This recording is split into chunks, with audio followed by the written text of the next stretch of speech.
अस्सलाम वालेकुम viewers, welcome to my channel. अब जैसा कि आप लोगों का कल पेपर है, तो मुझे पता है आप लोगों के पास टाइम नहीं होगा और आप लोगों को इस चीज़ का आइडिया नहीं होगा कि पेपर से पहले जो है वो कैसे आप सारे जो है फॉर्मूले और इम्पोर्टेंट जो है पॉइंट्स जो है वो रिवाइज कर सके फुल बुक के। तो हो सकता है कुछ आपके चैप्टर जो आपने तैयार किए हों, लेकिन कम टाइम की वजह से आपको रिवाइज करने का टाइम नहीं मिला। तो इस वजह से जो है मैंने आप लोगों के लिए कोशिश की है। आप लोगों के लिए मैंने 10th क्लास का जो मैथ का पेपर है आप लोगों का, कल उसके जो है चैप्टर वाइज जो है इंपॉर्टेंट टॉपिक्स और फॉर्मूले जो है एक जगह समराइज करके लिख लिए, ताकि मैं आप लोगों को जो है वो डिक्टेट करवा सकूं और आपके माइंड में दोबारा ये चीज़ें बैठ जाएं, ताकि कल एग्जाम देते हुए आपको कोई परेशानी ना हो। इंशाल्लाह इनमें से आपके कुछ एमसीक्यूज भी कवर हो जाएंगे, ठीक है। तो चलते हैं। आप जस्ट जो है उसको सुन लें, ताकि या फिर अब सुन लें या फिर पेपर देने से जाने से पहले 1-2 घंटा पहले जो है इसको दोबारा सुन लें, ताकि आप लोग के दिमाग में ये सारी चीज़ें फ्रेश हो जाए और आपकी तैयारी जो है वो कंप्लीट हो जाए, और अगर कुछ भूल भी गया तो दोबारा जो है वो रिवाइज हो जाए। इंशाल्लाह ये आपके लॉन्ग क्वेश्चन में भी हेल्पफुल रहेंगे, शॉर्ट क्वेश्चन में भी, और इंशाल्लाह एमसीक्यूज में भी। ये फॉर्मूले हैं सारे चैप्टर वाइज, ठीक है। सारे टॉपिक्स जो है पॉइंट्स जो है डिस्कस करते जाते हैं। सबसे पहले जो है चैप्टर 1 में आ जाते हैं। क्वाड्रेटिक इक्वेशंस का ये चैप्टर है। सबसे पहले ये देखते हैं क्वाड्रेटिक इक्वेशन कौन सी होती है। A x square plus B x plus C is equal to 0। और यहाँ पे एक्स स्क्र के साथ जो कॉफिशेंट है ए, वो 0 नहीं होना चाहिए, ठीक है। और इस ए बी सी ये जो कॉन्स्टेंट है ये रियल नंबर्स है, ठीक है। इसी तरह ये जो फॉर्म है इसे कहते हैं जनरल फॉर्म या स्टैंडर्ड फॉर्म क्वाड्रेटिक इक्वेशन की। और प्योर क्वाड्रेटिक इक्वेशन तब होती है जब बी एक्स जो है वो 0 होता है, यानी सिंपल ए एक्स स्क्र प्लस सी जो है वो प्योर क्वाड्रेटिक इक्वेशन है, ठीक है। एमसीक्यूज में आ सकता है। और इसके बाद है क्वाड्रेटिक फार्मूला क्या होता है। X is equal to minus b plus minus b square minus 4ac square root over 2a, ठीक है। तो इंशाल्लाह ये आपको आप लोगों को आता ही होगा, जस्ट मैं आप लोगों के माइंड में क्लिक करवा रही हूँ, रिवाइज करवा रही हूँ। इंशाल्लाह आपके लिए बहुत हेल्पफुल रहेगा। इसके बाद है method to solve a quadratic equation. कौन कौन से मेथड से आपने सॉल्व करना सीखा है। शॉर्ट क्वेश्चन भी आ सकता है, 3 मेथड्स होते हैं, एमसीक्यूज में भी आ सकता है, प्लस आपको याद हो जाएगा कि आपने किस किस तरीके से सीखा है। कंप्लीटिंग स्क्वायर से क्वाड्रेटिक फार्मूला यूज करके और फैक्टराइजेशन। इसके बाद है डिस्क्रिमिनेंट ऑफ क्वाड्रेट। अब हम आ जाते हैं चैप्टर 2 में, थ्योरी ऑफ क्वाड्रेटिक इक्वेशंस की, ठीक है। इसमें जो है सबसे पहले discriminant of quadratic equation a x square plus B x plus equal to 0 क्या होता है। B square minus 4ac। B square minus 4ac discriminant है। इसके बाद नेचर ऑफ रूट्स डिस्कस करते हैं कि जो हम क्वाड्रेटिक इक्वेशन को सॉल्व करते हैं, जो आंसर आते हैं, जो रूट्स आते हैं, उनकी नेचर क्या है, यानी वो क्या होते हैं। रियल नंबर होते हैं, कॉम्प्लेक्स नंबर होते हैं, रैशनल होते हैं, इरेशनल होते हैं, ठीक है। उसको डिस्कस करेंगे। तो नेचर ऑफ रूट्स डिपेंड करता है डिस्क्रिमिनेंट पे, ये जो स्क्वायर रूट के अंदर होता है, बी स्क्र माइनस 4ac। अच्छा जी, अगर बी स्क्र माइनस 4ac 0 आ जाए, ठीक है, 0 आ जाएगा, ये टर्म खत्म हो जाएगी, तो रूट्स जो है हमारे पास वो इक्वल होंगे, ठीक है, और रियल होंगे और इक्वल होंगे। Roots will be real and equal, यानी सेम आएंगे, या 2 2 या 3 3, क्योंकि दो डिफरेंट रूट्स जो है प्लस माइनस की वजह से होने थे। जब ये टर्म ही खत्म हो गई तो जस्ट जो है इक्वल रूट्स आ जाएंगे दो। अच्छा जी, इसके बाद अगर 20 के -4ac लेस देन 0 हो, उसका आंसर जो है वो नेगेटिव आ जाए, ठीक है, तो वो रूट्स जो है इमेजिनरी आयोटा वाले कॉम्प्लेक्स रूट्स आएंगे। और 20 के -4ac अगर पॉजिटिव आता है, ठीक है, तो पॉजिटिव के केस में तो सिंपल बात करें तो रियल रूट्स आएंगे, ठीक है। आंसर ग्रेटर देन 0 आता है, लेकिन इसमें क्लासिफिकेशन है दो।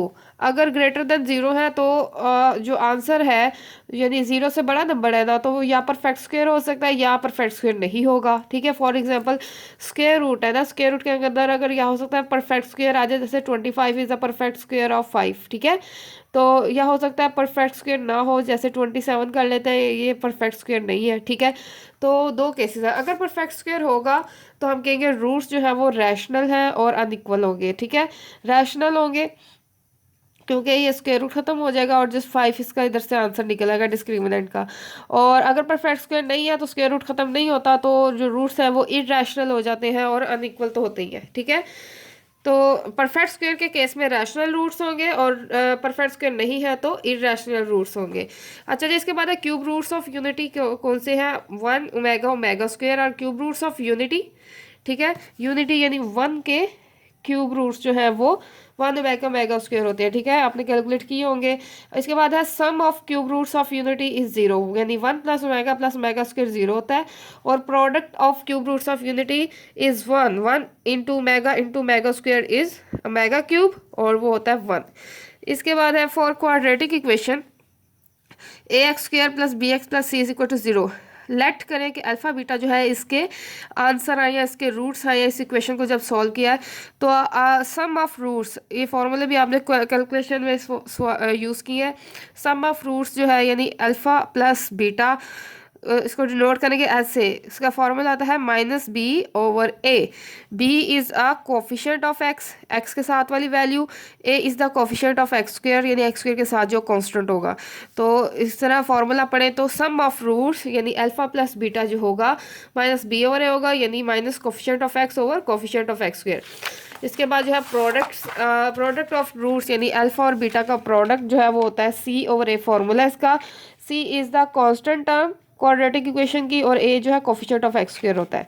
फॉर्मेशन ऑफ क्वाड्रेटिक इक्वेशन, अगर आपको कहा जाए कि आपको रूट्स दिए हुए हैं, ठीक है, और आपने वो क्वाड्रेटिक इक्वेशन फाइंड करनी है जिसके रूट्स हैं, जिसके ये आंसर है, ठीक है, तो हम ये फॉर्मूला यूज़ करेंगे X square minus alpha plus beta यानी sum of the roots into X plus alpha into beta यानी प्रोडक्ट ऑफ द रूट्स, ठीक है।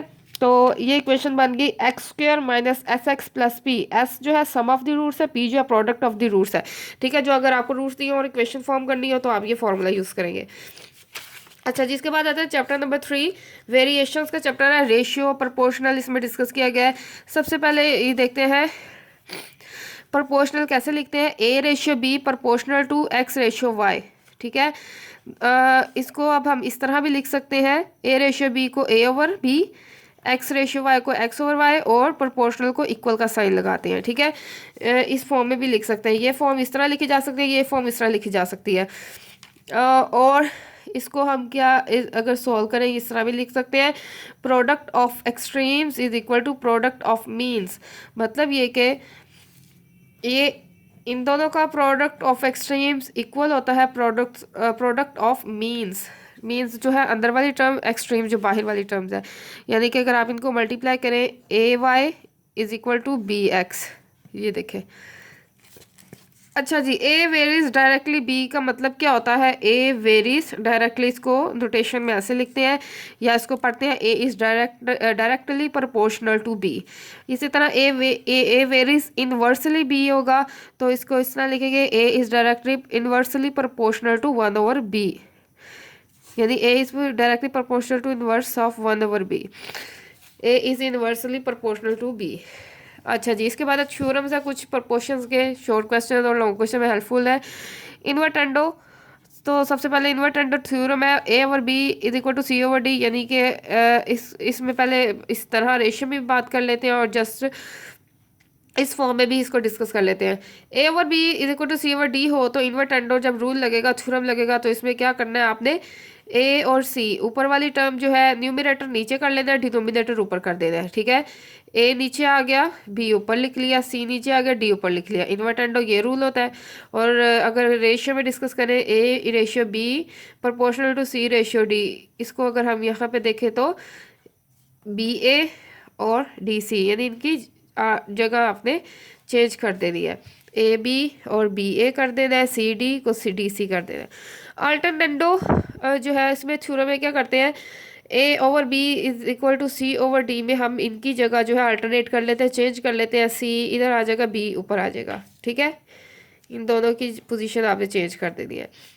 और प्रोपोर्शनल में देखें तो a/b c/d में a/c कर देनी है और b/, यानी इन दो मीन्स जो होते हैं ना बीच में, इनको आपने इंटरचेंज कर देना है। कंपोनेंडो रूल जो है इसमें क्या होता है, इफ a और b is equal to c/d then, अब a प्लस b यानी कि न्यूमरेटर में आपने डिनोमिनेटर ऐड करना है, a इसके नीचे जो भी होगा वो आपने इसमें ऐड करना है, a plus B over b, इसी तरह c plus D over d, ठीक है। और इसको इस तरह भी कर सकते हैं कि a over a plus b, c over c plus d, ठीक है। न्यूमरेटर में भी ऐड कर सकते हैं और डिनोमिनेटर में भी ऐड कर सकते हैं, दोनों रूल है। डिविडेंडो में क्या होता है, a ओवर b is equal to c/d में माइनस करते हैं, कंपोनेंडो में प्लस करते हैं, डिविडेंडो में माइनस करते हैं। a ये नीचे डिनोमिनेटर वाला ऊपर माइनस कर दिया, ए माइनस बी ओवर बी, सी माइनस डी ओवर डी। और इस तरह भी कर सकते हैं, ए ओवर ए माइनस बी, सी ओवर सी माइनस डी। और दोनों में इस चीज़ का ख्याल रखना है, फर्स्ट जो न्यूमरेटर है वो फर्स्ट पे ही होना चाहिए, न्यूमरेटर की पोजीशन फर्स्ट पे ही आनी चाहिए। चलो जी, इसके बाद चलते हैं कंपोनेंट और डिविडेंड और थ्योरम। मोस्ट इंपोर्टेंट थ्योरम जो बार शॉर्ट क्वेश्चन लॉन्ग क्वेश्चन दोनों में हेल्पफुल है। अगर ए और बी और C is equal to C over D हो तो A plus B, A minus B. इसी तरह C plus D over C minus D. ठीक है, यानी कि आपने जो न्यूमरेटर वाली टर्म होती है ये ध्यान रखना है, इसको फर्स्ट पे ही रखना है। इसमें न्यूमरेटर ए है, ए पहले आएगा, बी बाद में आएगा, डिनोमिनेटर बाद में। इसी तरह सी ओवर डी में सी न्यूमरेटर है, डी डिनोमिनेटर है, सी पहले और डी बाद में। ऊपर प्लस करना, नीचे माइनस करना है। इसके बाद है इधर रेशियो ए रेशियो बी। ए जो है इसको एंटीसीडेंट कहते हैं, बी को कॉन्सिक्वेंट कहते हैं। ठीक है, एमसीक्यूज के लिए याद रखना है। In proportional A ratio B proportional to C ratio D. इसमें याद रखें ए और डी यानी कि ये जो आउटर वाले जो है नंबर्स इनको एक्सट्रीम्स कहते हैं, और इनर वाले जो नंबर हैं इनको मीन्स कहते हैं। ठीक है, इसी तरह अब ये के मेथड है, आपने क्वेश्चन सोल्व करने में यूज़ किया हुआ है। इस के मेथड होता है ए ओवर बी और सी ओवर डी जो है अगर इक्वल हो एक कॉन्स्टेंट के तो ए इज इक्वल टू होता है ए इज इक्वल टू बी के, सी इज इक्वल टू डी के। ठीक है, यानी इससे जाके मल्टीप्लाई हो जाता है। इसी तरह अब आ जाते हैं चैप्टर नंबर 4 पार्शियल फ्रैक्शंस में। गाइस अगर आपने कोई चैप्टर स्किप किया या कुछ टॉपिक जो है स्किप किए हैं तो भी आप जो है इनको लाजमी याद करें, ताकि आपके एमसीक्यूज जो है उसमें कोई मसला ना हो, ना शॉर्ट क्वेश्चन में आप इनके थ्रू एमसीक्यूज और शॉर्ट क्वेश्चन जो है वो हल कर सके। अब चलते हैं पार्शियल फ्रैक्शन पे। अच्छा जी, पार्शियल फ्रैक्शन में है 4 टाइप्स की जो है वो फ्रैक्शंस होती हैं जिनको आपने सॉल्व करना होता है। सबसे पहले जो है वो आ जाता है सबसे पहले हम ये देख लेते हैं लीनियर फैक्टर, क्वाड्रेटिक फैक्टर्स क्या है, क्योंकि ये टर्म्स यूज होनी है। लीनियर फैक्टर होते हैं जिसमें वेरिएबल की हाईएस्ट पावर 1 हो। क्वाड्रेटिक फैक्टर्स होते हैं जिसमें वेरिएबल की हाईएस्ट पावर 2 हो। ठीक है, जिस तरह यहाँ एक्स एक्स एक्स आ जाता है, x plus 3, x plus 8, x minus 8, और यहाँ पे x square minus 3, x square plus 5, x square 8। ठीक है, ठीक है, वेरिएबल की पावर जो है 2 हो तो क्वाड्रेटिक, वेरिएबल की हाईएस्ट पावर 1 हो तो लीनियर फैक्टर्स। अच्छा जी, सबसे पहले देख लेते हैं इनकी पार्शियल फ्रैक्शन आपने कैसे करनी होती है, किस फॉर्म में बनाना होता है। ये बना ले तो उसके बाद आपको पता है बहुत इजी क्वेश्चन होता है सॉल्व करना। सबसे पहले टाइप है नॉन रिपीटेड लीनियर फैक्टर्स। ठीक है, अगर डिनोमिनेटर में लीनियर फैक्टर्स हों और वो नॉन रिपीटेड और रिपीट ना हो रहे हों, ठीक है, तो ये फर्स्ट टाइप है। जैसे कि ये है linear factors x plus 1, x minus 3, इनमें से कोई रिपीट नहीं हुआ, एक दफ़ा ही आया। तो इसकी आपने पार्शियल फ्रैक्शन कैसे बनानी है, A over first linear factor, B over second linear factor, अगर तीसरा भी है तो C over second linear factor. Second type है रिपीटेड लीनियर फैक्टर्स, अगर लीनियर फैक्टर्स जो है वो रिपीट हो रहे हो। फॉर एग्जांपल इसमें देखें, इसके डिनोमिनेटर में एक्स प्लस 1 एक लीनियर फैक्टर ऐसा है जो 2 टाइम्स आया है, एक्स प्लस 1 की पावर 2 है ना, इसका मतलब ये 2 टाइम्स रिपीट हुआ है। तो इसकी पार्शियल फ्रैक्शन आपने कैसे करनी है, A over x plus 1 plus B over x plus 1 का स्क्वायर और सी ओवर थर्ड जो है लीनियर फैक्टर।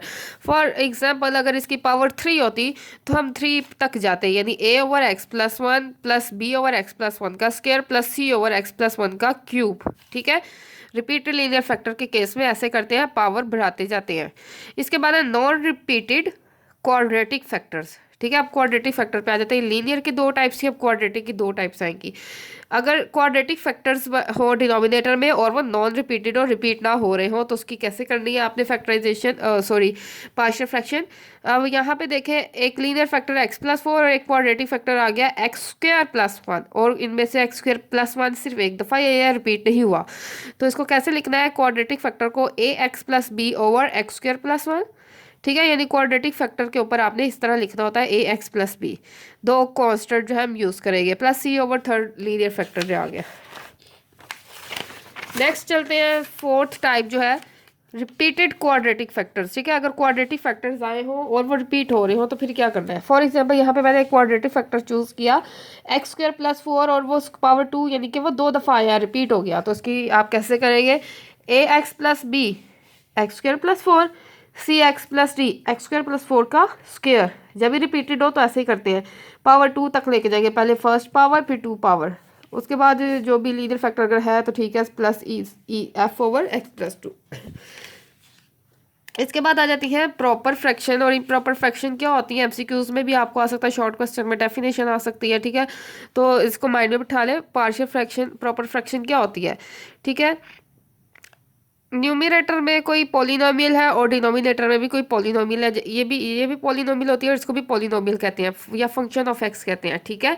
तो अगर न्यूमरेटर की डिग्री जो है, यानी उस पॉलिनोमियल में एक्स की डिग्री जो है वो कम हो और डिनोमिनेटर की डिग्री जो है ज़्यादा हो, तो ये प्रॉपर फॉर्म होती है। जैसे मैं आप लोगों को बताती हूँ, ये एक क्वेश्चन ये देखें, fraction 7x plus 2 over x square plus 5। अब देखें ऊपर हाईएस्ट पावर 1 है और नीचे पोलिनोमियल की हाईएस्ट पावर 2 है, ठीक है। यानी ऊपर पावर कम है, नीचे ज़्यादा है, तो ये प्रॉपर फॉर्म है, ठीक है। इसको और रिड्यूस नहीं कर सकते, इसे कहते हैं प्रॉपर फ्रैक्शन, ठीक है। जैसे मैं आपको एग्जांपल देती हूँ, अगर मैं आपको कोई 5 ओवर 6 है तो आप इसे मजीद डिवाइड नहीं कर सकते, ठीक है। ये प्रॉपर फॉर्म है, यानी ऊपर नंबर कम है, नीचे ज़्यादा है, तो ये प्रॉपर फॉर्म में है, इसको और रिड्यूस नहीं कर सकते, नहीं तो पॉइंट में ही आएगा। अब आ जाते हैं इम्प्रॉपर फ्रैक्शन। इम्प्रॉपर फ्रैक्शन में ये होता है कि अगर ऊपर डिग्री ज़्यादा हो या इक्वल हो नीचे वाली डिग्री से, degree of polynomial of x in numerator is greater than or equal to the degree of polynomial in denominator, ठीक है। अब एग्जाम्पल से समझते हैं, आपको क्लियर हो जाएगा। अब ये देखें, इस केस में है 7x plus 2 over 7x plus 5। अब दोनों की डिग्री सेम है, इक्वल है, हम इसको डिवाइड कर सकते हैं। आपको पता है अलजेब्राइक जो है डिवीजन आपने सीखी हुई है, उसको और डिवाइड कर सकते हैं 1 के साथ, तो ये भी डिविजिबल है, इसका मतलब ये भी इम्प्रॉपर फॉर्म में है। इसी तरह यहाँ पे देखें, ऊपर एक्स स्क्वायर प्लस 5 है, नीचे एक्स प्लस 2 है, नीचे लीनियर ऊपर क्वाड्रेटिक है।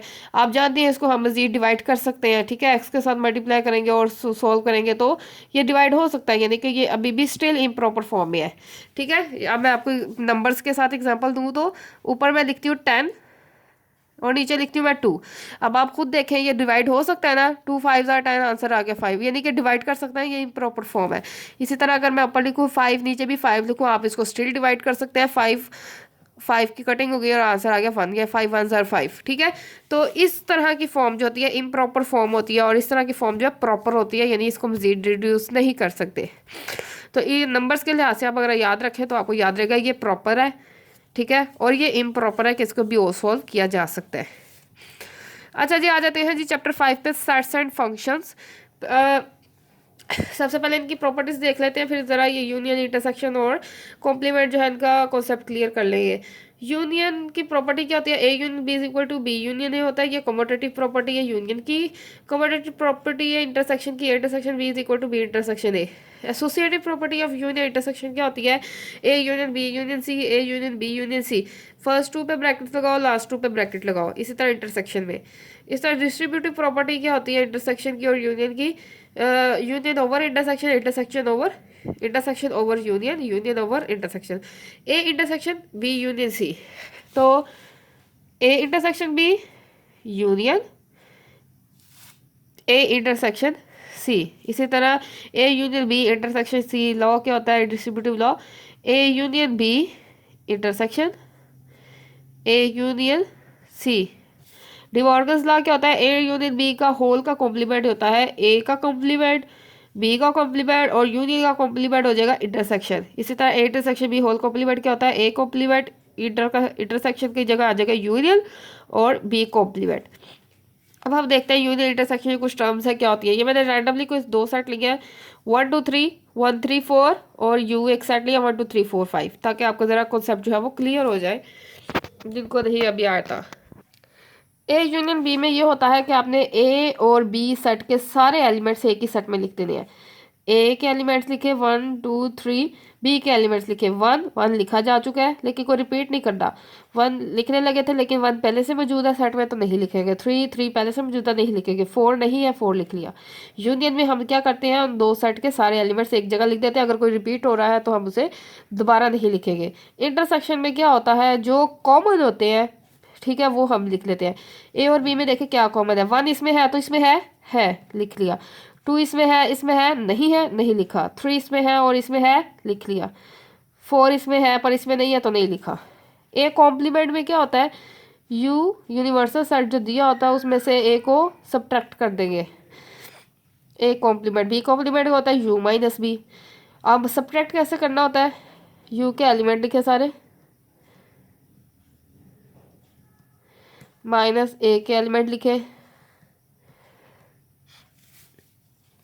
अब u माइनस ए में क्या करना है, u के वो सारे एलिमेंट लिख देने हैं जो a में नहीं है। 1 इसमें है नहीं लिखना, 2 इसमें है नहीं लिखना, 3 इसमें है नहीं लिखना, 4 इसमें है नहीं है लिख दिया, 5 इसमें नहीं है लिख दिया। ठीक है, ये होता है कॉम्प्लीमेंट।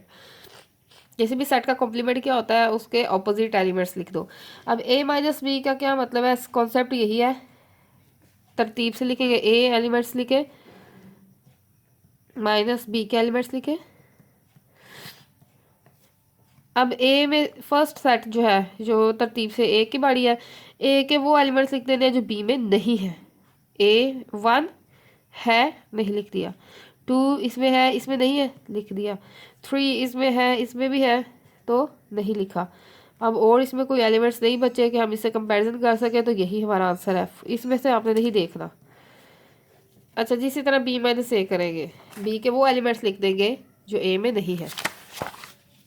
अच्छा जी, इसी तरह अब इस सब सेट में क्या होता है, ए के अगर सारे एलिमेंट्स सेट ए के सारे एलिमेंट्स सेट बी में मौजूद हो तो हम कहते हैं ए सबसेट है बी का, और बी को कहेंगे सुपर सेट है ए का। अब देखें, जैसे मैं आपको एग्जांपल देती हूँ, अगर ए सेट है 1 2 3, बी सेट है 1 2 3 4 5 6 7 8, ठीक है 10 तक है। तो अब देखें ए के सारे एलिमेंट्स बी में मौजूद है, तो हम कहेंगे ए के ए जो है सब सेट है बी का। और इसी तरह हम ये भी कह सकते हैं कि बी जो है सुपर सेट है ए का। अच्छा जी, ए क्रॉस बी और बी क्रॉस ए भी फाइंड आउट कर देते हैं। ए क्रॉस बी क्या होता है, सेट ए जो आपको दिए होंगे आपने वो एलिमेंट्स लिख देने हैं, बी के एलिमेंट्स आपने लिख देने हैं, बी के हमने लिए हुए हैं 1 3 4 I think so. A cross b में आपने क्या करना है, खुद ही पेयर बनाने हैं 1 के साथ 1 3 4। इसके बाद सेकंड एलिमेंट की बारी, 2 के साथ 1 2 के साथ 3 2 के साथ 4। इस तरह अब 3 की बारी, 3 के साथ भी इन तीनों को आपने लिंक करना है, 3 1 3 3 3 4। ठीक है, अब आपने खुद ही बी क्रॉस ए फाइंड करना है। बी क्रॉस ए में बी पहले आ जाएगा और ए बाद में आ जाएगा, ऑर्डर का जस्ट फर्क पड़ेगा। इसी तरह अब ये कोई भी रिलेशन हो किसी क्रॉस एलिमेंट का, किसी क्रॉस सेट में से, जैसे यहाँ से कोई रिलेशन बना लिया, तो इसमें डुवेन रेंज क्या होती है, डुवेन कहते हैं फर्स्ट एलिमेंट्स को 1 2 3 6, रेंज कहते हैं सेकंड वन को, सेकंड एलिमेंट्स का सेट बना ले। ठीक है, अच्छा जी, इसके बाद आ जाते हैं चैप्टर नंबर